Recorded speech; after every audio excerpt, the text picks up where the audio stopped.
नमस्ते दोस्तों, आपका स्वागत है मेरे चैनल अद्भुत स्टोरी 2005 में। यहाँ पर आपको मिलेंगी बेहतरीन और अद्भुत कहानियाँ जो आपके दिल को छू लेंगी और आपको प्रेरित करेंगी। इस चैनल पर हम आपको हर दिन नई और दिलचस्प कहानियाँ सुनाते हैं जो कभी रहस्य से भरी होती हैं, तो कभी जीवन के महत्वपूर्ण सबक सिखाती हैं।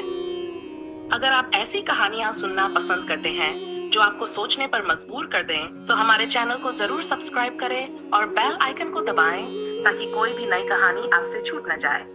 तो दोस्तों, तैयार हो जाइए एक और अद्भुत सफर के लिए जहां कहानियों की दुनिया आपका इंतजार कर रही है।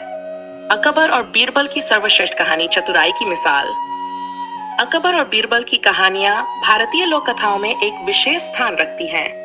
ये कहानियां सिर्फ मनोरंजन के लिए ही नहीं, बल्कि नैतिक शिक्षा देने के उद्देश्य से भी सुनाई जाती हैं।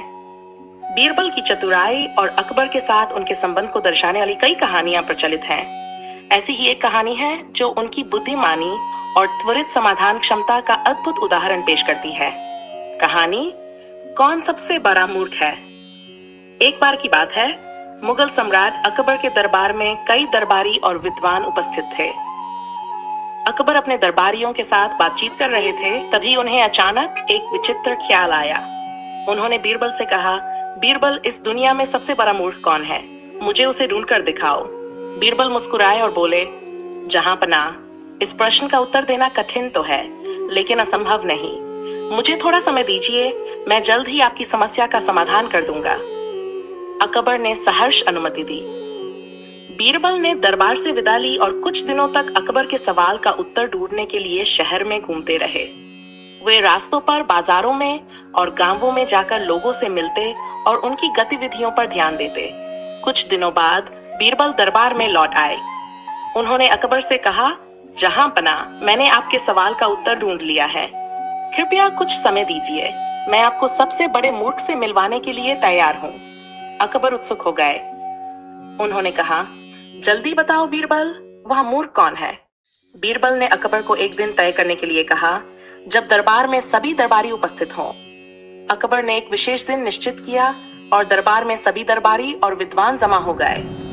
उस दिन बीरबल ने एक व्यक्ति को दरबार में लाने की योजना बनाई। उस व्यक्ति को दरबार में लाया गया और वह बेहद साधारण और गरीब लग रहा था। उसके कपड़े फटे पुराने थे और वह देखने में अत्यंत अनजान प्रतीत हो रहा था। अकबर ने उसे देखकर पूछा, बीरबल, क्या यही सबसे बड़ा मूर्ख है? ये तो एक साधारण आदमी लगता है। बीरबल ने कहा, जहांपनाह, कृपया धैर्य रखें। इस व्यक्ति की कहानी सुने, फिर आप खुद फैसला करेंगे। बीरबल ने उस व्यक्ति की कहानी बतानी शुरू की। वह व्यक्ति एक साधारण किसान था। एक दिन उसे कहीं से ये खबर मिली कि एक साधु उसे ऐसा खजाना दे सकता है जिससे वह अमीर बन जाएगा। साधु ने कहा था कि खजाना उसे तब मिलेगा जब वह अपनी सारी संपत्ति बेचकर उसे दे देगा और फिर साधु उसे खजाने का स्थान बताएगा। किसान ने बिना सोचे समझे अपनी पूरी जमीन, घर और सारी संपत्ति बेच दी। जब वह साधु के पास पहुंचा तो साधु गायब हो चुका था। वह व्यक्ति अब न घर का रहा न खेत का। उसने अपने आप को पूरी तरह बर्बाद कर लिया था। अकबर ने इस कहानी को सुनकर पूछा, तो क्या यही सबसे बड़ा मूर्ख है? बीरबल ने मुस्कुराते हुए उत्तर दिया, जहांपनाह, यह आदमी सचमुच मूर्ख है क्योंकि उसने बिना सोचे समझे अपनी संपत्ति खो दी। लेकिन यह पूरी कहानी नहीं है। सबसे बड़ा मूर्ख वह व्यक्ति होगा जो इस मूर्खता की कहानी सुनकर भी इससे कोई सबक नहीं लेता। अकबर को तुरंत बीरबल की बात समझ में आ गई। उन्होंने महसूस किया कि हर व्यक्ति को दूसरों की गलतियों से सीखना चाहिए, नहीं तो वह भी उसी श्रेणी में गिना जाएगा। अकबर ने हंसते हुए कहा, बीरबल, तुमने फिर से साबित कर दिया कि तुम्हारी बुद्धिमानी बेजोड़ है। इस कहानी से हमें यह सीखने को मिलता है कि हमें दूसरों की मूर्खतापूर्ण गलतियों से भी सीखना चाहिए, क्योंकि जीवन में गलतियों से सीखने वाला व्यक्ति ही आगे बढ़ता है, जबकि जो व्यक्ति बार बार वही गलतियां करता है वह हमेशा पीछे रह जाता है। नैतिक शिक्षा। इस कहानी की सबसे महत्वपूर्ण सीख यह है कि दूसरों की गलतियों से सीखना चाहिए।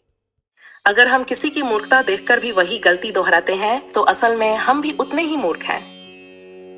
बीरबल की चतुराई और अकबर के सवालों का जवाब ढूंढने का तरीका आज भी प्रेरणादायक है। ये कहानी ये भी दर्शाती है कि जीवन में हमें हर अनुभव से कुछ न कुछ सीखने की कोशिश करनी चाहिए। अकबर और बीरबल की कहानियां हमेशा ये दर्शाती हैं कि बीरबल की बुद्धिमानी और त्वरित निर्णय क्षमता ने उन्हें अकबर के प्रिय दरबारी के रूप में स्थापित किया था।